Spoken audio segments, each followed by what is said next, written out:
Hello, and welcome back to Off the Shelf Book Talk with Book Lovers.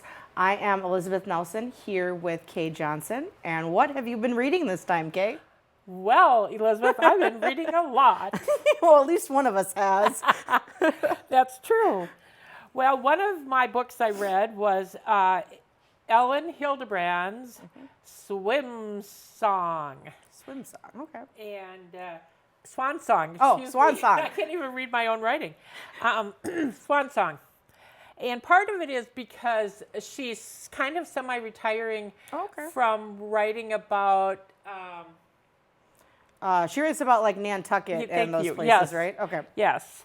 And so anyway, this book is pretty good, though, because it starts out with a woman whose parents live on Nantucket, and her dad's the sheriff. Okay. And she's a ICU nurse for preemies. Okay. And a baby that they thought was really doing well suddenly died. And so it kind of puts her in a tailspin. And she decides to take the summer off and go spend it with her parents Okay. to Nantucket. And so she's on the ferry going to Nantucket when she meets a woman who has a job on Nantucket, but basically didn't realize how busy Nantucket was and doesn't have a place to stay. Oh, okay. So she and this nurse kind of hook up, and Okay. and then she goes and stays overnight with her parents and stuff. And anyway, the people she's working for, the Richardsons, bought a $22 million estate. Okay. And they're not quite ready to move in, so she can't start her job till they can move in. So she's got to like find some place for a few days. So she ends up staying there, and the Richardsons are just so amazing. Everyone loves the Richardsons. Oh, gosh. They have wonderful parties, and they have wonderful friends. Of course they do. And then, of course, the other footfalls, and things get complicated with the Richardsons, and things get complicated with the gal that's working with them, Okay. and things get complicated with the nurse, and things get complicated with a whole bunch of Oh, other my people. goodness. And so it's at times pretty funny. I actually laughed out loud and stuff. But if you're a fan of Ellen Hildebrand, which I am, I really encourage you to get it at the library or buy it. I got it on Kindle. I actually spent $14.99 for it. She comes out with one pretty much every summer, Yes. so far, hasn't she? Yes. Okay. And I've got a few of them. I was looking back to see what I had, and I really like her stuff. I mean, they're all pretty much the same story Yeah. with different characters. But I like Nantucket. Although I've never been there, it makes me want to go.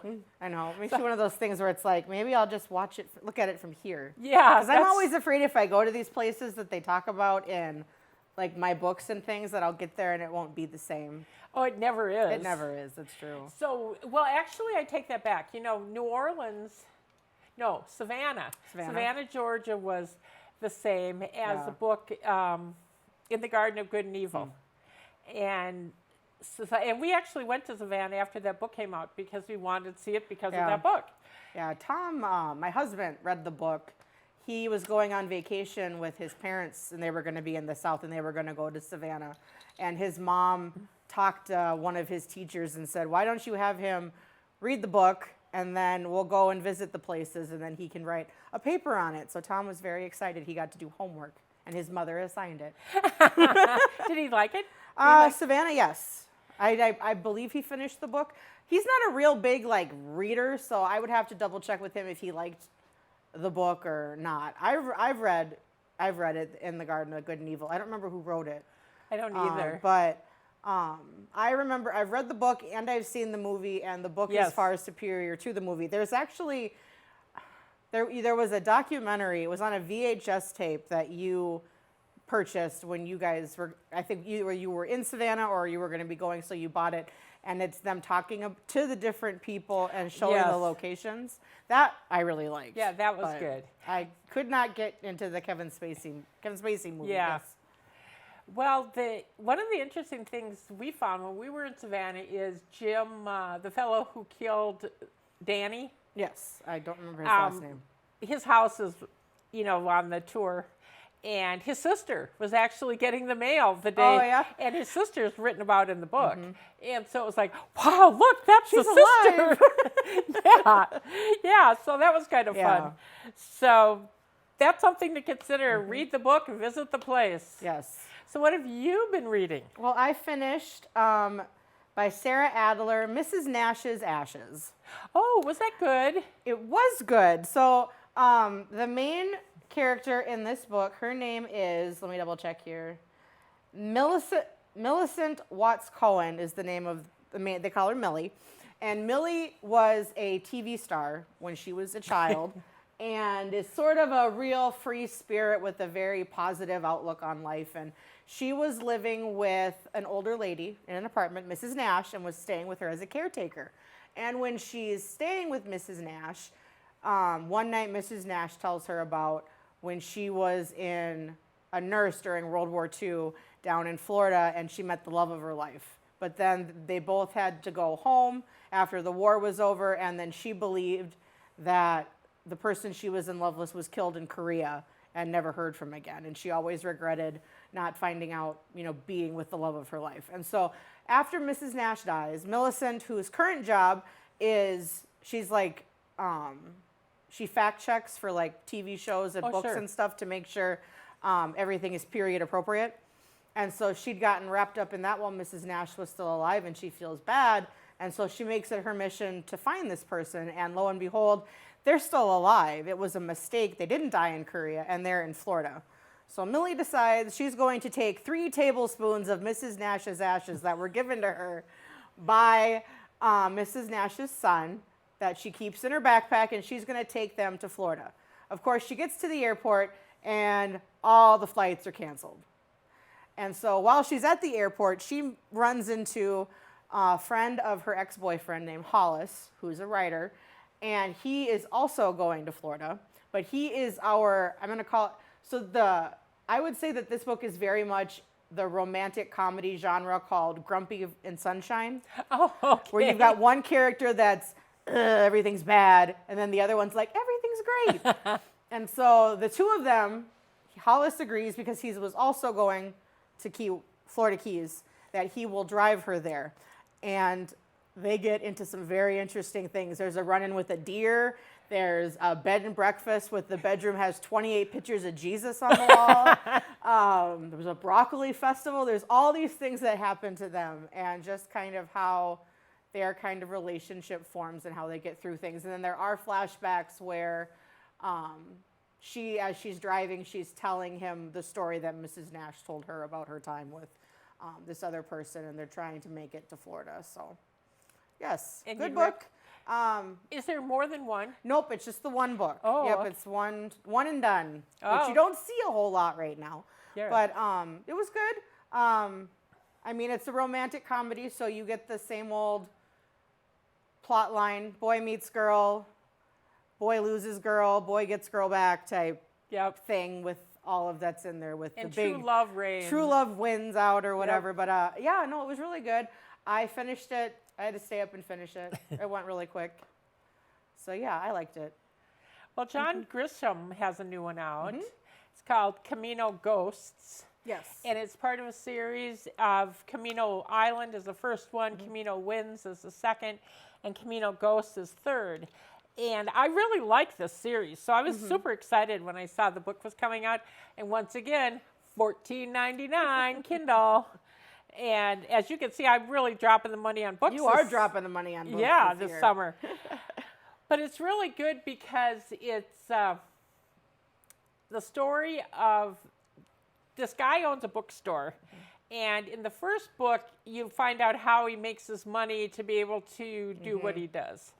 And in the third book, this gal he sort of was involved with.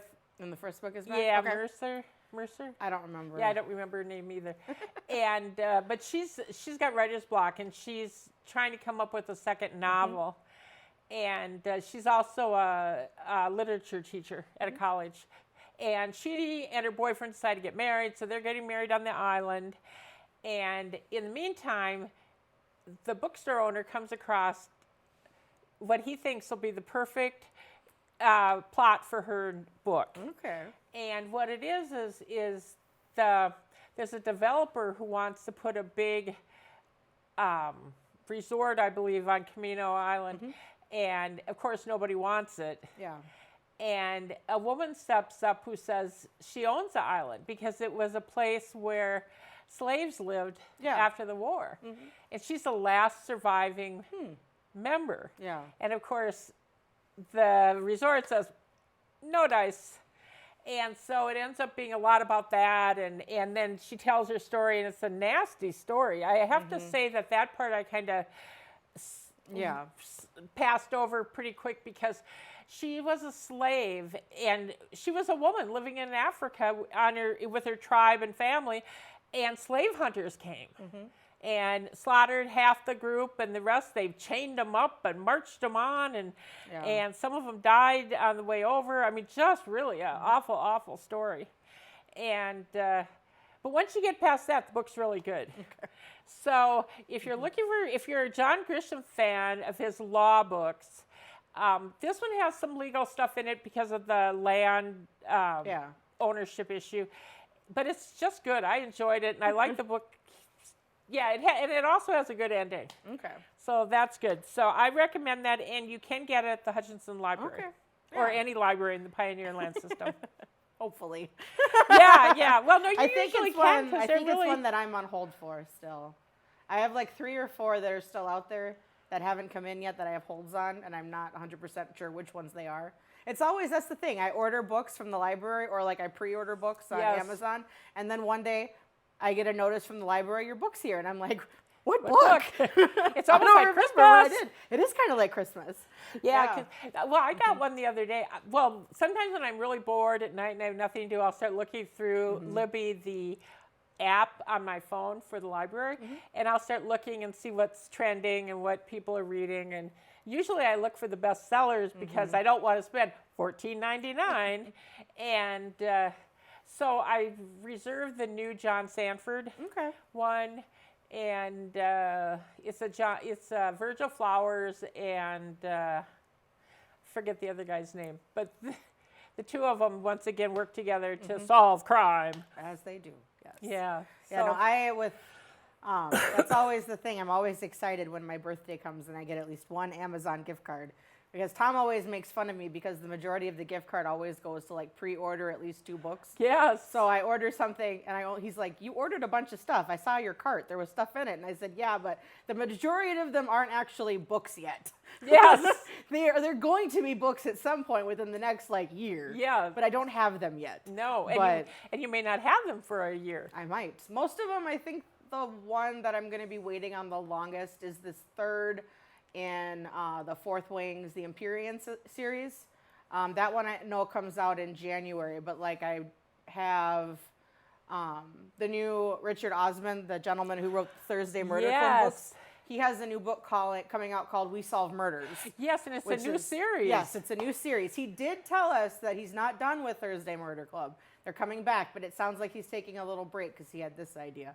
So I did already pre-order that one to have. And then there's another one. I don't remember what the other one I ordered was. I'm super excited about the Thursday Murder Club because it's going to be a Netflix movie. Yes. And the cast looks like it's going to be really good, too. It's the character of Ibrahim, who's the psychiatrist. It's Ben Kingsley. Perfect, I think. Helen Mirren is Elizabeth. Perfect. Pierce Brosnan is Ron, who's sort of the lobbyist guy. Union guy. Yeah, union guy. And then I'm not familiar with the other who they got to play Joyce. Right. I can't remember the actress's name either, but they posted a picture of the cast standing behind Richard on set, and I think they look great standing up there. We were talking about it before, but Pierce Brosnan, not really who I pictured as Ron, but I'm sure he'll do a great job. As long as he doesn't have to sing like he tried to do in Mamma Mia, we'll be fine. That is a good point. Yes, sometimes you should play to your strengths. The one person I'm excited to see is I want to see what the guy who plays Baghdad is going to be like, because I think he'd be the character that's kind of the interest. He's sort of my favorite. Yeah. I mean, he's gotten to he in the first book, he's not a very nice person, not a Bad very guy. good guy at all. But by the Third- fourth one, the third yeah. and fourth one, you're like, even the second one, I was like, I do like him. Well, especially when Elizabeth, he sort of takes He's on. taking on Stephen. Yes. Yeah, Gordon becomes his little confidant. So, Yes, yeah. and then Donna. Yes, there's so many characters it'll be interesting to see, and I hope that, fingers crossed, it's a good book to movie. I think it will be because he seems to be involved, the Yeah. author. But you never know. It's always the Crapshoot, yes, really. Yes, it is. But 'Cause we'll we've see. all seen the movies Yes, that don't do justice to the book. 100%. Yes, but I am Yeah. excited about that. I told we'd canceled our Netflix a while back, and I told him, I said, we're probably going to have to re-download Netflix, at least so I can watch that, and then maybe a couple other things. But I definitely want to watch that, Yes, so I may have to 100%. do the same because Yeah. I didn't have it, but I'm willing to. Well, my sister Jill often does that for things that are on Apple TV. She'll get a trial membership for a week to Yeah. see something, and then she ends it. yeah, well, and sometimes you can get lucky, and if you're depending on your cell phone providers, sometimes they throw in I've got 6 months Membership of a with it. whole bunch of stuff, yeah, and I've just never signed up for it. yeah. 'Cause- but then I'll have to put it on my calendar so I remember to cancel it. Yeah, I just told Tom that if he does get Netflix again, we can't tell the boys because that didn't go well the last time Netflix went away. So I don't want to deal with the fact that it's back and then they can't watch it again. Yeah. So Yeah. Well, I can understand that. yeah, but So what it's else? really good. I read the first book in a series. It's not new to me, but not new. It came out in like 2004 or 5, I think. The author is C.J. Sansom, and the book is called Disillusion. And it is dissolution, not illusion, but like dissolving something. And these are books by the main character. His name is Matthew Shardlake, and these books are set in Tudor England. Oh, okay. So So, Henry- the period. Henry VIII, and this first one takes place right after, I believe that Jane Seymour has just passed away after having Edward, his son. And so Matthew is a lawyer, and he works for one of our favorite infamous people in the world, Cromwell. Cromwell. Nobody likes Cromwell. Anyway, and he is part of a lawyer who becomes a commissioner whose job is to go and shut down the monasteries, because we've now they've broken with the Pope, and Henry is now Pope, and the Reformation, Luther, and all that's coming in. And so he goes to meet with Cromwell. I keep wanting to say Cornwallis and Cromwell Yes. at the same time. Wrong. Wrong. Roar. Anyway, so he goes to meet with him and finds out that there was another commissioner was sent down to a small town to shut down a monastery, and the commissioner that was sent there has been murdered by somebody at the monastery. And so Matthew and a friend of his that lives with him named Mark journey down to solve the murder. So do they ride horses or go by coach? They ride horses, yes. Okay. And Matthew, he's very disillusioned with like the church and focusing on the bad sides of all that stuff, because at this point they were getting rid of all of like the relics and the statues and all of that stuff in England, as they were getting rid of they were taking the money and wealth that had been amassed by these abbots and whatever. We're not going to get into the whole religious whatever that is. Anyway, so he's trying to figure out who murdered him while dealing with personal feelings towards everything. And he had gone to a school at a monastery when he was growing up, but because the character is actually a hunchback. So he's got a hunchback, Okay. and so he has some issues that kind of play into the book with that. But so basically, he's at this monastery, and he's trying to figure out who killed the commissioner. And so it's watching him figure it out. The red herrings, all that stuff. And it is the first book in a series with Matthew. There are actually 7 books, and I know that the author, I believe he recently passed away too, so there's only going to be the 7 books in the series. But I believe they're all, and they appear to all be standalones. It's not going to be with some of the characters coming in and out, but we'll see. I have the second one on order. I'm waiting for it to come into the library. It's one of my other ones, but it was very interesting. It actually, I was kind of worried because sometimes when you try to read books of a historical nature, they can be a bit dry, textbooky. Yeah. And this wasn't too bad. This one moved pretty well, like a pretty normal period romance. So, and it was, I mean, it's not one that you don't, when you read about anything about that time period, generally you're reading about some court intrigue or something that's going on in the background while that's going on. So it was interesting to see what was going on during that time from a different viewpoint. So, and I just had I think I was watching some book videos on Facebook and somebody had mentioned that they were going to be reading it. And I was like, oh, it sounds kind of interesting. So yeah, I liked it. It was pretty good. Not the most happy of topics to talk about, but it did work. It was fine. And what else have you been reading? Well, another summer hit, Eruption by Michael Crichton and James Patterson. Now, those are 2 best-selling author names. And was Michael Crichton writing from beyond the grave? Yes. Did James Patterson channel him? Actually, the outline of the book apparently Crichton had written. Oh, okay. And I suppose the estate saw a way to make a couple of bucks. And I suppose just like with Harper Lee's Ghost at a Watchman. Yes.